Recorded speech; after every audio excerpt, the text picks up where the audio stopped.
Sa halip na matagpuan sa loob ng silid-aralan, natagpuan lamang na wala ng buhay ang isang guro sa isang bahagi ng barangay Alang-Alang, Kinapundan, Eastern Samar, nitong umaga ng Hunyo 8. Ang biktima ay si Anthony Yakit Pardilana, 36 years old, isang head teacher 1 sa Naga Elementary School sa nasabing bayan. Ang mga suspect na sina alias Joel, 22 anyos at alias Jarek, 18 anyos, ay magpinsan at mga residente ng Santa Rita, Samar. Sulay ang kayuhod nga dala sa Virgin Coconut Oil nga na sa Klinika D3 Bio. Ayon sa investigador ng Kinapundan Municipal Police Station, nagkita ang biktima at ang kanyang kasintahang si alias Joel.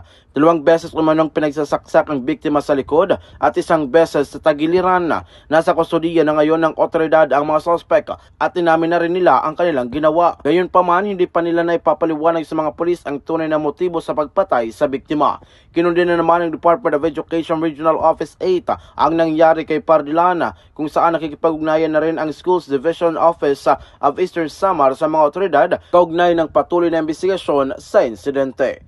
Para sa DTX Valid Morning Newscast, ito si K5 Jaime Grabador para sa Kampiyon na Balita, Serbisyo Publiko at Kasiyahan sa lungsod ng Tacloban at sa buong Silangang Visayas. K5 News FM.